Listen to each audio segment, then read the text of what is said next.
Hello everyone, welcome to another video on the channel, welcome to another Gran Turismo 7 science test.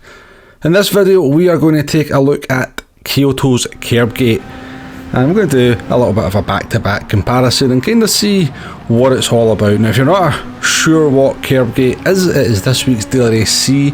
It's at Koyoto Driving Park, Yamagiba plus Miyabi.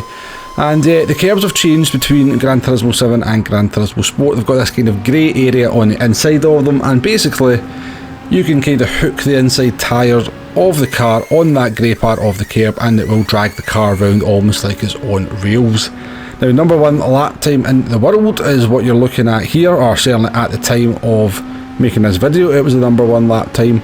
But whenever I kind of hear these things, I always think to myself, I need to go and test that for myself rather than just take other people's words, because there may well be some other things that are worth noting about this exploit other than just the fact it's much faster. So we're going to do a simple back-to-back comparison test, 10 laps within the time trial qualifying.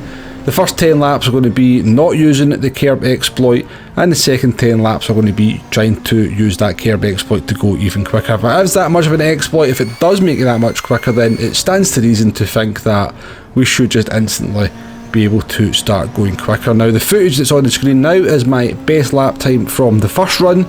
This is where we weren't using that kerb exploit.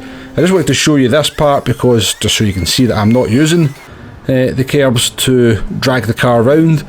But we're getting faster and faster at this point, to be honest with you, so I do think we probably could have went faster than what our fastest lap time turned out to be. It's going to be a 2 minutes 16.3. We actually binned it on lap 10.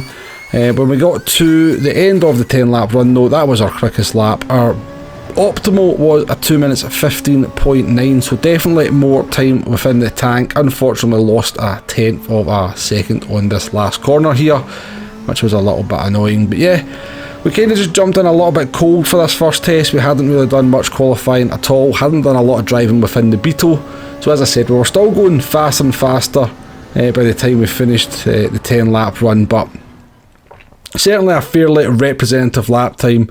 You'll see my friend's leaderboard in just a little bit of a minute, but yeah, 2 minutes 16.338, optimal 2 minutes 15.986. That was good enough to put me fourth on my friend's leaderboard. There's a couple of drivers there behind me who would normally be ahead of me on the leaderboard, so as I said, a fairly representative lap, and I was fairly pleased with that. As we moved into the second part of the test, where we're now going to try and use the kerb exploit to go even quicker. So yeah, as I said, there's a lot of talk about this exploit, about how it makes you so much quicker. I've heard people talking about making you 2 seconds a lap quicker, which would mean I could do a 2:14.3, which would actually put me in the top 10 of the leaderboard. So I don't think 2 seconds is definitely true, but yeah, I don't have any doubts that you are probably quicker if, and this is what I kind of discovered as I did this test, if you can actually manage to use the exploit, because I immediately found out straight away that it's a lot easier said than done to get the car into the right position on these kerbs to actually drag it around the way you're watching some of the really fast drivers doing on the leaderboards. And more often than not, and I would say probably 8 times out of 10, when I tried to get the car into the kerb, I just missed, because these kerbs that you kind of exploit are on very, very fast sweeping left hand corners, so naturally the car tries to understeer, and kind of trying to avoid that understeer to get the car, be precise enough to get the car into the right position is, as I said, easier said than done. Now obviously the more skilled drivers out there have got a little bit more precision, so they find it easier to then use that exploit, and I found, yeah, myself, you know, I'm an A+ driver, I'm reasonably quick, know how to get a car around the track in Gran Turismo. I just tended to find that I missed the kerb more often than not. Quite often when I did get the car into the kerb, I could kind of see how the exploit would work. You know, there was a couple of occasions on turn 1 in particular, which I definitely felt was where the biggest gains were to be. I think this was my kind of first time when I managed to kind of hook the car up in a certain fashion. No, in fact that's not wrong, that's one where we actually failed. Maybe it's this one coming up now. Yeah, no, this is turn 5 with the looks of it. What's going to happen here?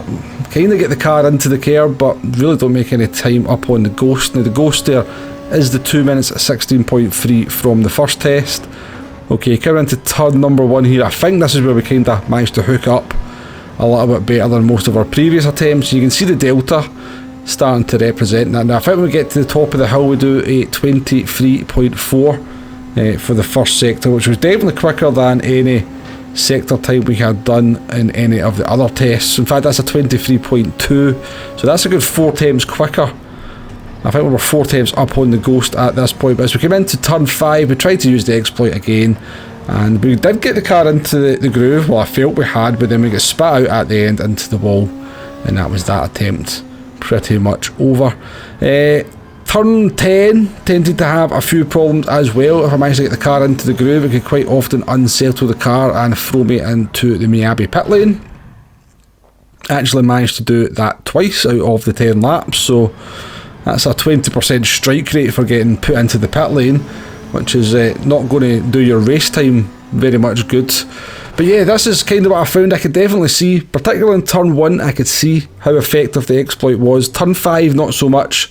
Turn 10, not so much either. And as I said, I got spat into the pit lane twice on turn 10 as well. When it was all said and done, we didn't actually set a faster lap time overall. 2 minutes 16.6, 3 tenths off our best lap when not using the exploit, but our optimal time was actually 3 tenths quicker than our optimal time from not doing the exploit. So as I said, I can see the potential there, but I can also see the problems that come with it.